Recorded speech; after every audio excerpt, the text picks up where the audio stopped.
Florida obviously is a unique environment for a lot of things, but particularly as a storm-prone state, we are uniquely susceptible to having to respond to natural disasters, and that obviously has an impact when you talk about people's homes and insuring the homes against potential damage from that. And so many of you know over the last decades there's been a lot of ups and downs in this property insurance market here in the state of Florida. We saw problems. Senator Boyd saw a lot of problems, Bob and myself, about what was happening. I mean, you've seen major premium increases, and you even see some homeowners, their policies get canceled, they get dumped onto citizens. And so we wanted to do something to stabilize that, to try to invite more people from the private sector to participate in the market, and ultimately give consumers more opportunities to have policies that are affordable and that will protect them from whatever Mother Nature throws our way. So I think we were able to do that, but I'll start with Senator Boyd. This was really, the bill was really his baby. He worked very hard for it, and didn't look like it was going to pass for some time, but then we got it done. So thank you. Thanks very much, Governor, and thank you for being here today. And it goes without saying to us at the panel, but to our friends in Florida, without your guidance and your leadership and your help, we would not have gotten this across the finish line, and we wouldn't be here today. So thank you for making it a priority. Thank you for your leadership. I'm in the insurance business, and every day, I've told the governor, every day we see our homeowners, clients, facing 20, 30, 40, 50% rate increases, and sometimes even higher. So when I got into the Senate in the fall, we realized there needed to be something done. And then we also identified what the cost drivers were, and a lot of them were, sadly, unscrupulous actors in the business, and they were driving costs up. In fact, between 2013 and 2020, $15 billion in claims were paid out in Florida in property insurance claims. 71% of that $15 billion went to lawyers. Something, or 8% went to homeowners for their claims. Something is wrong with that picture. So we've got it. I think we've gotten at the cost drivers there, the unscrupulous contractors and the unlicensed contractors.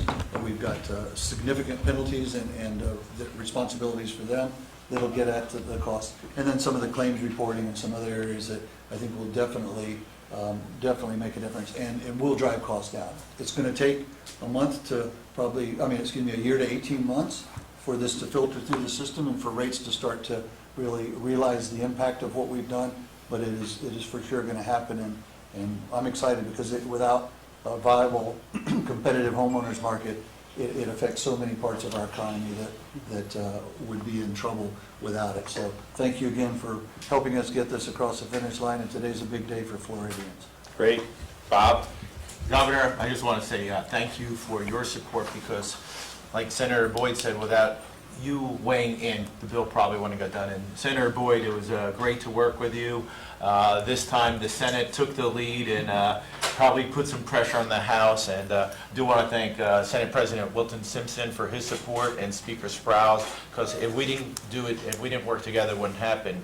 I know Senator Boyd talked about the $15 billion in claims, and $10.4 billion of that went to attorneys, which is awful. But also in Florida here, Florida represents about 8% of the population of the United States, yet we represented 76% of every lawsuit regarding property and casualty in America. So we knew there was a problem there, but when you have so much money behind one thing, it's very difficult sometimes to change a policy. Already with this bill not even being signed yet, we've seen the likes of some insurance companies and some investors willing to come into the state. Because of good policy, we have 1,100 people a day moving into the state, yet over the last 5 years we've lost insurance companies. So with this stability in the marketplace, I think that we will definitely attract new carriers. And once we get through the backlog of lawsuits that are waiting to be heard in court, I think we'll see rates stabilize and lower. So thank you for your support. Great. Real estate, realtor. Thank you, Governor. How are things going right now for realtors? Do you see the smile on my face? And the money in my pocket? No, just kidding. First of all, thank you. Thank you for including me on the panel. I appreciate that, but thank you for being here. You've always been a friend of the Realtor organization, and we love that. And we've always had good communication with you, and we know that that will continue as well. We love this bill from all of the aspects that have been talked about so far. The litigation is a huge concern, the dollars that are going there and not back to the policyholders. So it's huge. In case you don't know what's happening in the real estate market, I mean, here in Sarasota, it's unbelievable the number of days on the market, average number of days on the market, from the time a listing hits MLS to when it goes under contract. 8 days. 8 days. So the properties, I mean, people are not even getting them in MLS because by word of mouth, they're selling. How would that have compared to like 10 years ago? 10 years ago, it was probably 60 to 90 days. And even the high end, and used to consider it above $1 million, now we're talking about $5 million in our market. That market is going under contract within 30 days, and that's crazy. That's absolutely crazy. A quick story that I love to tell is, had an associate in my office who had a gentleman walk in, wanted to look at properties he and his wife out. His price range was 5 to 10 million. And so they go see a house on Siesta Key that needed to be torn down, but it was a beautiful triple lot. And the wife said, oh, this is the view I want. And the guy didn't like the house. So they go to Harbor Acres and they look at this beautiful contemporary home that's all decked out. And so he calls the realtor back the next morning and says, we got a problem. He said, my wife wants the house on Siesta. I want the house in Harbor Acres. He says, but here's what we're going to do. We're going to buy them both. He says, we're going to tear down the house on Siesta and live in the house on Harbor Acres while we're rebuilding. You know, that doesn't happen. I mean, but that's the kind of crazy market. But regarding this, a lot of our feeder market now is California and some of the western states. So it's not just the Mideast, the middle of the country that we're getting. So when we talk about things that are their concerns, like insurance, because they want to know if I'm living on a Casey Key, a barrier island that's not even, so narrow, I'm worried about the storms, I'm worried about flooding. So this is a light at the end of the tunnel, and we are so supportive of this, and again, we thank you so much. Yeah, I mean, sometimes people joke about these Realtor of the Year, maybe some of these governors that are driving people out of their states. But I always say, yeah, it's one thing to have governors drive out of the states. You have to have a governor that has a hospitable environment for people to land and have a landing zone. And I can tell you, if I had not won in 2018, you would not be seeing the market that you're seeing today. That's just an honest to God truth.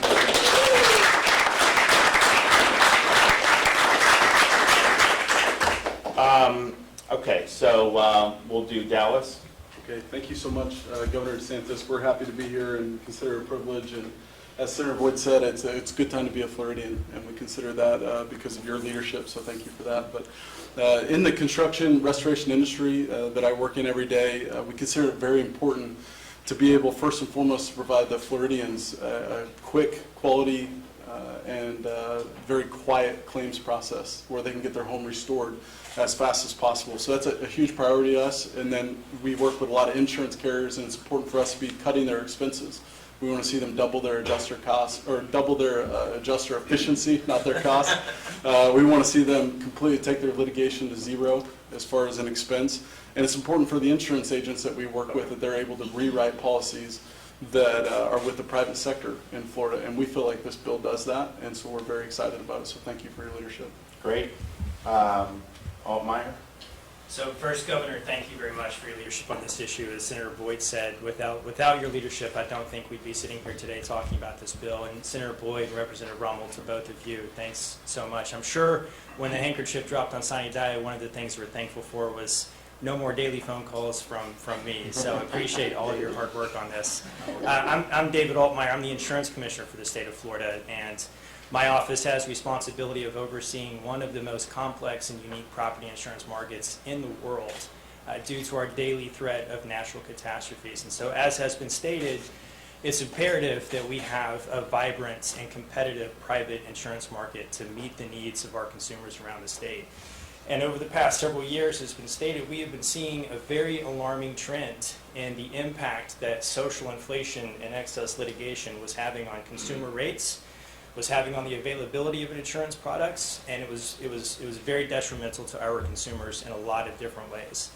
Already since the passage of this bill, we've seen some positive signs from the marketplace already. We have seen carriers have brought in additional private market capital to rebolster their balance sheets. We have seen positive news from the reinsurance markets with respect to the direction that reinsurance rates are going, which is a critical component of our marketplace. And we're seeing private carriers pick up additional policies around the state as carriers reoptimize their portfolios as we head into a very critical hurricane season. And so already a lot of very positive things forthcoming as a result of this bill, and many more positive things to come. And I look forward to building on this momentum over the months ahead and over the sessions ahead so that we can continue to make Florida an amazing place to live and work and have insurance be not a worry for our consumers. And so thank you for all of your hard work on this bill. Just with hurricane season upon us, can you just say something to people in Florida about the types of damage that the different types of insurance cover? Because sometimes I know we get a lot of new people coming in, the types of policies that will cover flooding versus wind damage. It's an excellent opportunity to highlight that if you are living in Florida right now, you should go and explore buying flood insurance, because that is probably the largest peril of insurance that's not covered under your homeowner's insurance policy. And even if you are not in a flood zone, you should be having a conversation with your agent about whether or not you need flood insurance, because most of the flooding that we've seen, not just in Florida but around the country, most of those losses actually occur in areas that aren't dedicated, determined flood zones. And so everybody in Florida should be having conversations with their agents about flood insurance and making sure that they've got both an all-peril policy to cover their wind exposure, but also a flood insurance policy. And so conversations with the agent community, Kyle and Senator Boyd are very familiar with this, go a long way for our consumers in making sure that they've got all of their coverages checked. And now is the time to be doing that. Great. Kyle? Well, first of all, thank you, Governor, for being here, and thank you for your leadership on this issue. I'll echo some of the previous comments. Without the involvement of you and your staff, I don't think we would be here today. And that would have been a really bad situation for consumers here in Florida. That's what we're all here to do, to make sure that Floridians have access to affordable insurance coverage that provides them the necessary coverage for their biggest asset, their biggest investment. And we represent independent insurance agents here in the state of Florida, and our members are the ones that on a daily basis are having to give the bad news to Floridians about either a rate increase or a company needing to non-renew their policy, having to possibly go into Citizens, and in many cases not only paying more but also getting less coverage, and that's the worst situation that a consumer can find themselves in. And so, at our association, our goal is to support a healthy and competitive insurance market here in Florida, because we believe that competition is the best arbiter for consumers, that's the best outcome. And unfortunately, we had found ourselves in a situation here in Florida where, because of some unscrupulous activity of a few, they were taking advantage of the system, and everyone was having to pay the price for that. The work that you and the legislature did, legislative leaders that are here today and presiding officers, I think will go a long way to stabilizing the marketplace, creating more competition in the marketplace, which at the end of the day is the best thing for Florida's consumers. So thank you for the opportunity to be here today, and thank you for your leadership. Okay. Porter? And I'm Lehman Porter with Frontline Insurance. We're a primary carrier in Florida.